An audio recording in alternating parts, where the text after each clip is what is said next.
The second book of Moses, commonly called Exodus. Chapter 4. Moses answered, "But, behold, they will not believe me, nor listen to my voice, for they will say, Yahweh has not appeared to you." Yahweh said to him, "What is that in your hand?" He said, "A rod." He said, "Throw it on the ground." He threw it on the ground, and it became a snake, and Moses ran away from it. Yahweh said to Moses, "Stretch out your hand, and take it by the tail." He stretched out his hand, and took hold of it, and it became a rod in his hand. This is so that they may believe that Yahweh, the God of their fathers, the God of Abraham, the God of Isaac, and the God of Jacob, has appeared to you. Yahweh said furthermore to him, "Now put your hand inside your cloak."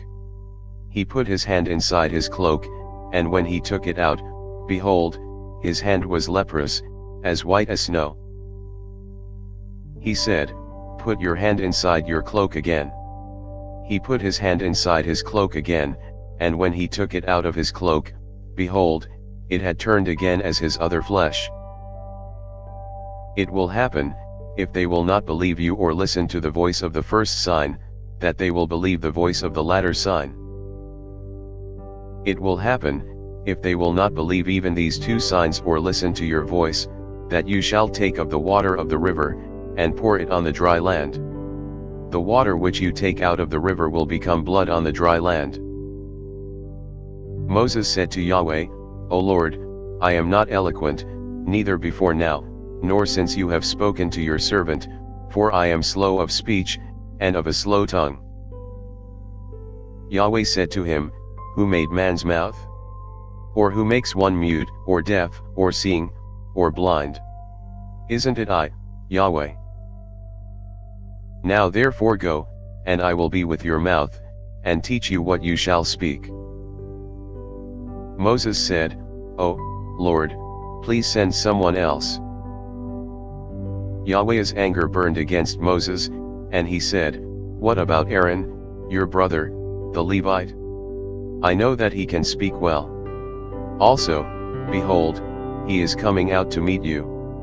When he sees you, he will be glad in his heart. You shall speak to him, and put the words in his mouth. I will be with your mouth, and with his mouth, and will teach you what you shall do. He will be your spokesman to the people. It will happen that he will be to you a mouth, and you will be to him as God. You shall take this rod in your hand, with which you shall do the signs." Moses went and returned to Jethro his father-in-law, and said to him, "Please let me go and return to my brothers who are in Egypt, and see whether they are still alive." Jethro said to Moses, "Go in peace." Yahweh said to Moses in Midian, "Go, return into Egypt, for all the men who sought your life are dead." Moses took his wife and his sons, and set them on a donkey, and he returned to the land of Egypt. Moses took God's rod in his hand.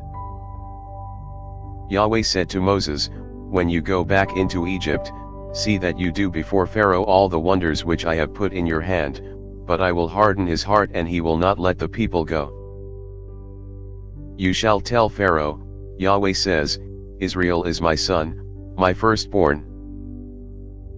And I have said to you, let my son go, that he may serve me, and you have refused to let him go. Behold, I will kill your firstborn son." On the way at a lodging place, Yahweh met Moses and wanted to kill him. Then Zipporah took a flint, and cut off the foreskin of her son, and cast it at his feet, and she said, "Surely you are a bridegroom of blood to me." So he let him alone. Then she said, "You are a bridegroom of blood, because of the circumcision." Yahweh said to Aaron, "Go into the wilderness to meet Moses." He went, and met him on God's mountain, and kissed him.